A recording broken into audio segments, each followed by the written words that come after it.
bi donc à plus forte raison ñeneen ñi nga xamante ne nii loolu mën nañ ko jot ci ñoom. ayca ñu daal di continuer daal di wax li nga xamante ni moom moo jëm ci wàllum économie waxtaanee performance yi nga xamante ni nii foofee ca port autonome de Dakar gis nañ ko fa ci njiitalu ki nga xamante ni moom moo di Waly Diouf Bodian mu nekk loo xamante ni nii lu am solo la ndax gis nañ li nga xamante ni ci troisième trimestre bi ñu gis li nga xamante ni moom moo di une croissance de 16% jëm ci li nga xamante ni moom moo di ci trafic global mi nga xamante ni am na ci 2025 mu nekk loo xamante ni nii lu am solo la port autonome bu Dakar daal di koy affiché ay performance yoo xamante ni lu ci ëpp li ko gën a soutenir bokk na ci li nga xamante ni moom moo daal di nekk exportation par rapport ak li nga xamante ni moom moo daal di nekk ay embarquement yoo xamante ni am nañ ko foofu ni daal di ko fay gis mu nekk performance bu am solo Alaaji Rawaan ay chiffres la yu bari naka ngay daal di expliquer li nga xamante ni moom moo daal di nekk cette croissance de 16% jëm ci li nga xamante ni moo di trafic global ci troisième trimestre 2025. waaw port de Dakar je pense que dafa maintenir cap bi nga xamante ni ci la nekkoon ku ne xam na ni Sénégal moom tey ñu mel ni Mali ba ci yenn dëkk yi Niger ak yu ni mel dañuy utiliser port bi lu bëree bëri donc également lu jëm ci wàllu export Sénégal actuellement aussi da ci def lu bëree bëri parce que lu jëm ci wàllu hydrocarbures rek yooyu. donc loolu dafay booster li nga xamante ne mooy trafic bi jaar ci port bi d'ailleurs boo xoolee ci chiffre yi génn le seul point noir mooy moins 1% bi nga xamante ni te moins 1% du sax daanaka c'est de l'ordre de l'infime quoi. xam nga tey loolu fu ñu ko def ci débarquement yi la ñu wax loolu nag xëy na peut-être li nga xamante ni moom mooy je sais pas moo xew Mali. Récemment nii ak problème yi fa am ak yu demee noonu camions yi ñuy lakk ak yooyu c'est normal que des fois gars yi xaw a am tuuti accalmie loolu mën na ko expliquer mais li wérte woon mooy que ni lii débarquement yi moo wàcce mais boo xoolee lii trafic bi fay jaar dafa yokk de 16%. donc loolu c'est en fait logique la boo xamante ni dynamique la boo xamante ni port la cee nekkoon en plus li nga xamante ni moom mooy chiffre d'affaires am yokk également de 5%, n'est-ce pas donc te loolu ci troisième trimestre bi la troisième trimestre boo xoolee ci deuxième trimestre bi chiffre d'affaires bi dafa augmenté woon de tout simplement li nga xamante ni moom mooy 19%, 23% du mois plus 23% la amoon donc passé woon à 19 milliards aujourd'hui nii ci troisième trimestre bi c'est à 20 milliards donc dafa yokk de 5%. beneen affaire mooy on est en fin d'année généralement fin d'année parfois trafic yi également dañuy wàññeeku. tout simplement parce que yenn entreprises yi dañuy def seen ay bilan de fin d'année et cetera donc moo tax boo xoolee daaw am na polémique bi fi amoon bi décembre jotee ba ñu commencé naan wooy le port mi ngi am problème parce que chiffres yi dañoo wàcc et cetera par rapport ak 2023 mais l'erreur que les gens avaient faite mooy que ni dañoo jëloon les chiffres de décembre ñu comparer ko avec les chiffres de 2023 moo tax boo xoolee dafa meloon ni chiffre dañoo wàcc en décembre mais boo xoolee sur l'année 2024 tendance bi dafa nekkoon à la hausse parce que statistique la mën na di yéeg mois bële mu wàcc et cetera tu vois donc loolu moo fa doon kii mais la tendance globale mooy que ni port dafa nekk di def un excellent travail et malgré les difficultés yi nga xamante ni dañ ko am parce que port bu ñu fàtte ni dañoo rétrogradé woon la note du port ba mu amoon problème pour accéder à certains financements et en ce même moment ci le port def 5% ci li nga xamante ni moom mooy chiffre d'affaires am loolu c'est très bien donc et puis c'est une excellente réponse boo xamante ni toujours Waly da koy apporter à ñi nga xamante ni dañ naa ko demal nga liggéey nga bàyyi réseau yi tu vois c'est que l'un n'empêche pas l'autre nit da ngay laree c'est-à-dire tey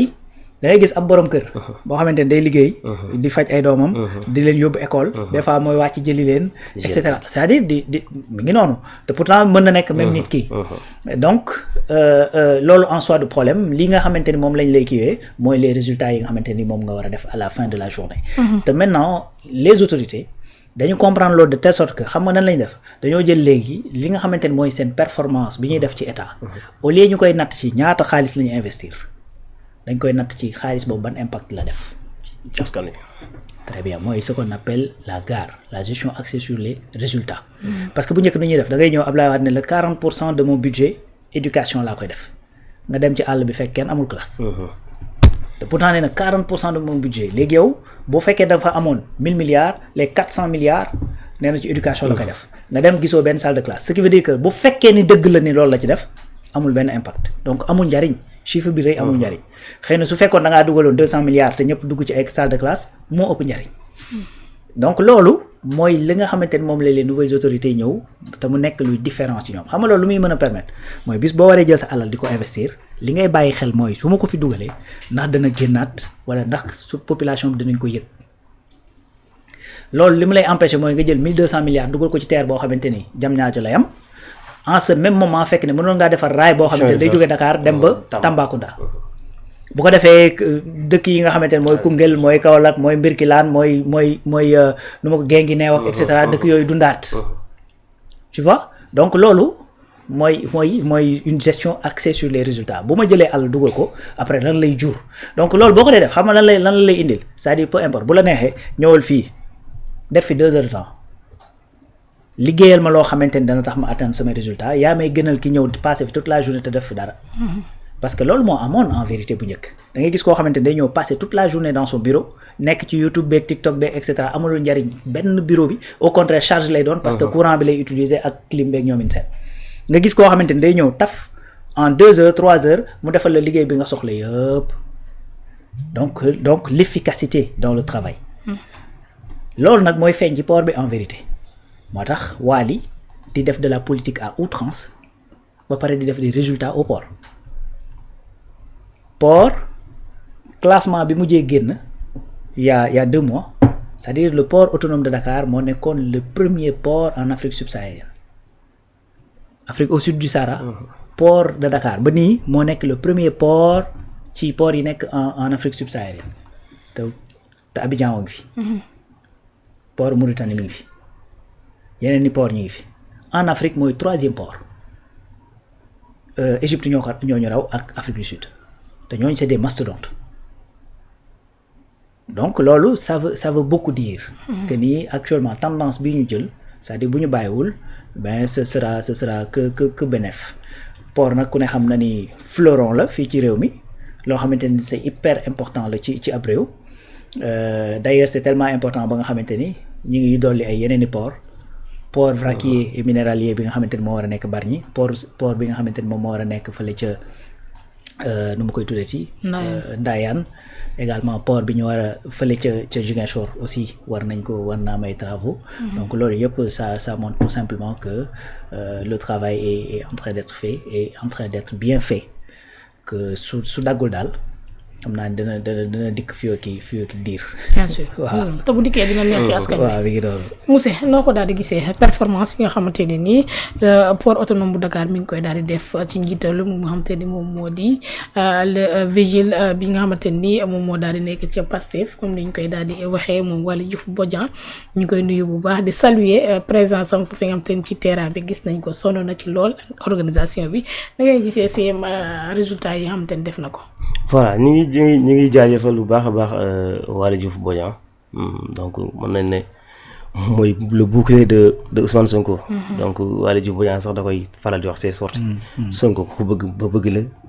donc ku bëggul Sonko xaw ma ci yow dara. donc juste rek li may wax toujours rek nit ñi dañuy faral di bëgg di piéger waa Pastef. te je pense que Waly Diouf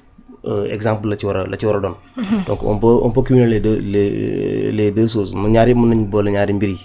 mën nga di xoolal mbiru état mën nga aussi di faire de la politique parce que politique moo lay indi fi nga nekk tey bu nekkee tey directeur général tey c'est parce que doon politique. ba yegg fi mu yegg. Rawaan wax na ko sànq. donc performance yi vu la position géographique du Sénégal fi mu taxawee. ci Afrique. donc ñun ces résultats là. mën nañu am ay résultats yu ko ëpp ak les ressources naturelles yi nga xam ne découvrir nañ ko parce que quand on parle de exportation ak importation bu ab réew di exporter lu bari donc dafay résultats yi day positif. donc Waly Diouf Bodian aussi dafa nekk ci principe bu jubal jubanti parce que ba mu ñëwee li mu njëkk a def mooy port autonome Dakar budget bi. li mu yoroon di xam ne ay nit ñu ngi jël doon fay ci xaalisu ci port bi te ñu amuñu fa benn njëriñ ñooñu ñëpp daf leen remercier donc nit doomu aadama mën nga di liggéey bu jéggi dayoo. donc résultats yi ñun pour ñun d'ici 2026 bi incha allah ci lay gën a feeñ. incha allah ñu ngi si résultats yu gën a feeñ ci li ci am solo. ñu continuer ba tey daal di wax tamit li nga xamante ni moom moo daal di nekk ci wàllum finance publique Alaaji Rawane ak li nga xamante ni moom la ñu nekkee fali foofu nga xamante ni moom ci bëgg